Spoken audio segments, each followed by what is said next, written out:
Welcome back to my channel. I'm Traben, and in today's video we're going to look at everything I read in the last week.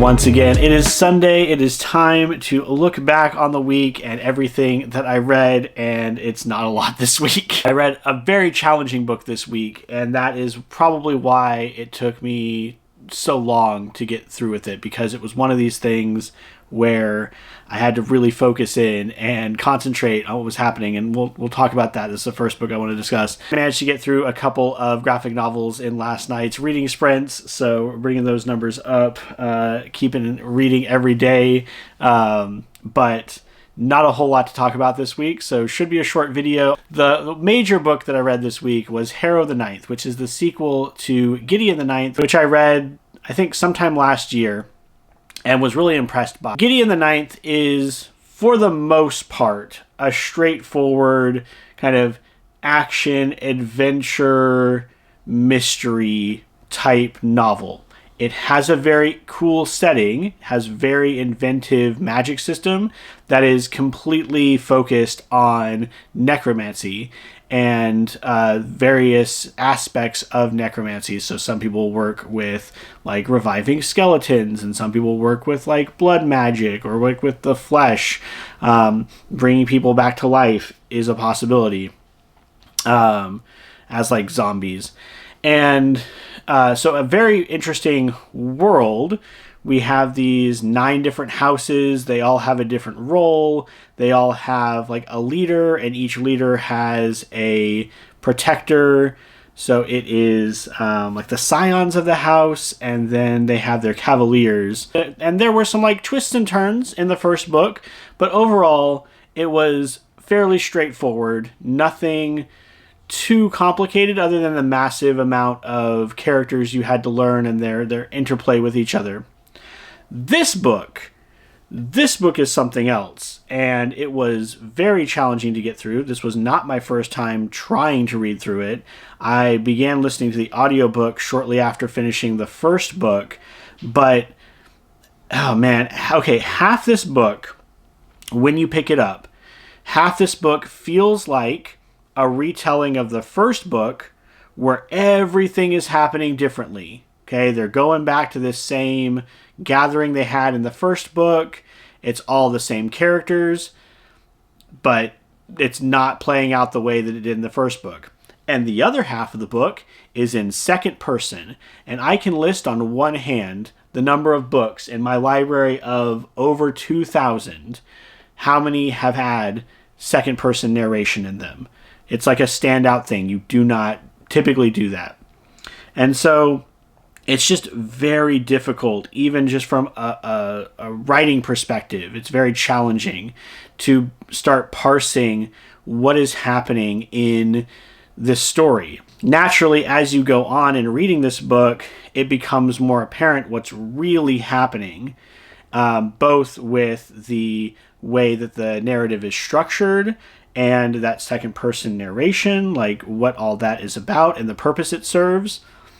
I've heard some criticisms that this is like purposefully obtuse and is like obfuscating something, but I feel like the writing in this is so tight. It vacillates between this almost like Shakespearean poetic prose and very odd like cultural references and language. So a lot of times it's very like proper. In the audiobook, they put the person they have a reading has this very like affected accent that sounds very posh. But then, you know, one girl will call another one a skank, and it'll feel weird in the moment, but it works in the world that they've built. It's hard to describe.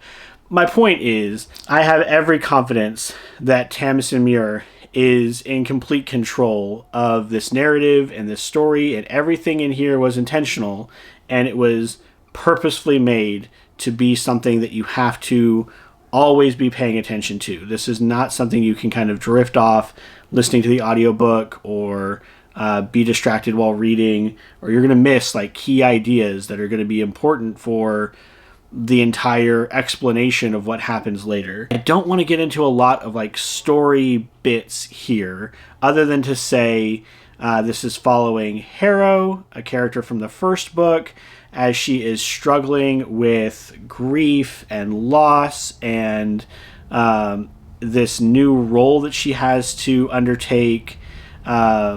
She's learning very important facts about the world that she lives in that have been obscured from everybody because she's now one of these like top tier individuals in the world. So as she's growing in strength, she's also growing in knowledge and responsibility, and she's quite likely going insane, which is another reason why reading this is such a challenge.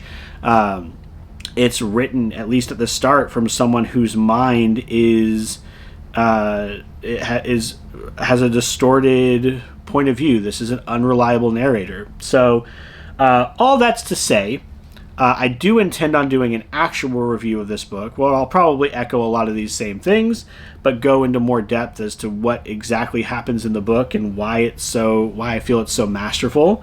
But this is easily a 5 out of 5. In the running for best thing I read this year.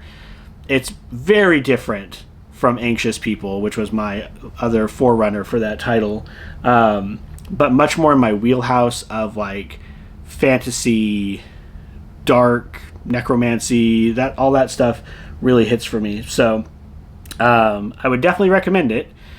I have Harrow the Ninth, and I plan on getting to it sooner rather than later because I don't want, with as much of this relying on recalling events from the first book, I don't want to have a large gap between this and the third book in the series because I worry that I have to remember key details from this book and the first book. At some point I'm going to do a reread. Definitely recommended. Check it out if you're at all a fan of fantasy, if you like kind of that dark atmosphere, if you like compelling storytelling, or you like a good mystery where you are trying to figure out what is going on in the story. Definitely a high recommendation for me. An excellent book. As promised, I did eventually read Knights Volume 2. I started this last Sunday and finished it up just last night, Saturday night, with our reading sprints. And it's really good. I thought it paired well with reading Harrow because it's another one of these stories that is very much challenging you because it is obfuscating a lot of the way the world works and the secrets that the different characters have, the things that they're keeping from each other, and gradually we're learning more about the actual history of this world, the way this world works is coming to light, and it is informing things from back in Volume 1, as well as pushing the plot forward and raising the stakes, which the stakes were already really high in Volume 1.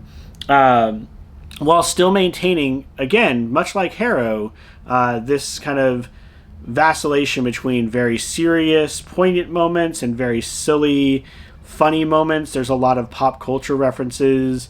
There's a reference to Donkey Konga, the old, I think it was, what was that? Is that GameCube game with the bongos, where the bongos were the controller? It references Nintendo, Hideo Kojima, and Walt Disney World. And it's very tongue-in-cheek with, like, someone mumbles under their breath, like, I don't think we're going to get away with that one, when they're mentioning some of the characters from the non-affiliated Disney World that they go to. But another one that I just feel like is like this dark universe where you don't have a lot of information going in. The characters know a bit about what's going on, but they don't reveal it in these, like, exposition dumps. It is gradually doled out to you as it becomes relevant to the lives of the characters, and that makes it feel more lived in and more real, despite how absolutely insane this world is. There's talking star moles in here. There are ghosts that walk around. There's just a whole lot of stuff that is just really crazy in this story, and it's another one that if you like that kind of challenging and esoteric kind of story, then I would recommend you pick it up. It's a quick read, and it's really good and always interesting.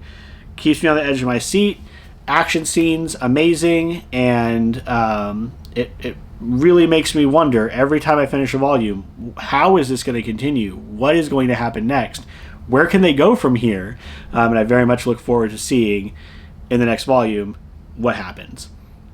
There is a chapter in here that was very cool, that was just like little short stories written by other artists about the world of Knights, and I thought that was really neat, seeing not only different artistic interpretations of the characters in the world, but also seeing that Knights is getting enough acclaim and recognition, at least within the industry, that these other creators are willing to come in and do some like one-off stories, like 5 or 6 pages, to tell these like little side stories. I thought that was really cool. So definitely pick it up. It's very, very fun. Finally, this week I read Witchlight. This is a Ghibli-esque story about witches and a magical world.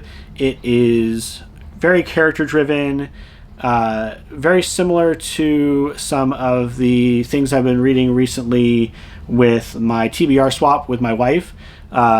Gave me feelings of like the Moth Keeper, the Tea Dragon Society, those whimsical worlds that are very much focused on the characters and their relationships with each other, and utilizes a lot of silence, uses a lot of just character faces or pictures of the landscape to give you a sense of emotion rather than always hitting you with dialogue or plot. It read very quickly. I think I finished it in less than an hour. I picked this up from my library, but if you are a fan of like Ghibli-esque stories, the very beautiful landscapes, very round and soft feel to the art. I'm not an artist. I'm just going to do my best to describe like the feelings it gives me. I would pick it up. It was real quick. It was fun. Tells a good story, complete, and really poignant message. I think I give this one 4 stars. So check it out if you have a chance. What am I going to read for next week? And just like last week, I kind of have a number of directions I could go. I'm not quite sure what I'm going to prioritize first, but I have a couple of ideas. So first of all, I got a couple of book boxes in. I'll be posting an unboxing video next Thursday, I think. Got in The Glittering Edge from my Fairy Loot box. I'm up to date with my Fairy Loot, so I want to get this one read so I don't fall behind like I was at the beginning of the year. This might be my last year with Fairy Loot. I'm really thinking about switching over to a different subscription service, the one I got the other book from.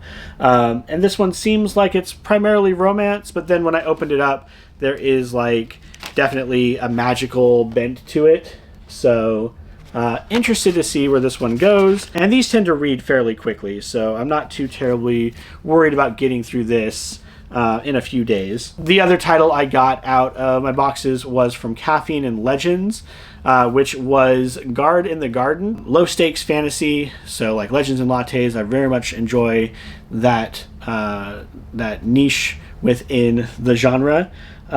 Looking forward to it.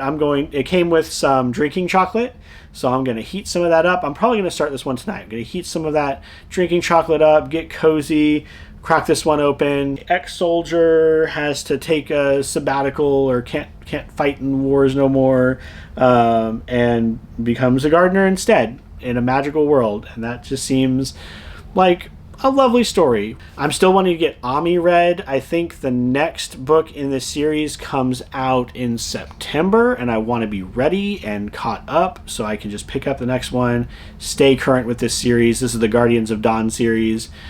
Think Sailor Moon, YA, Chinese mythology focused kind of story. So I really enjoyed the first book. I'm hoping that the second one delivers and continues the world building that I found so effective in the first book. Finally, I do want to start You'd Look Better as a Ghost this week. This is what won our staff vote for a book club over the summer. So at some point I need to meet up and talk about it. And I just figure now's a good time to read it. It's on my 25 for 2025. I think Ami is as well. So definitely want to prioritize those and make some progress in those challenges I've set myself for this year, but also to be able to show up to the event and be able to talk to my coworkers about a book. It sounds like a lot of fun. Those are my priorities for this next week. Let me know what you're reading right now, what you plan on reading this next week. Summer is upon us. If you're a student, what plans do you have over summer break? If you're not a student, what plans do you have over the week and the next weekend? I hope your reading journey is going well. Please don't forget to like, comment, and subscribe so we can grow this corner of our BookTube community. And until the next one, take care.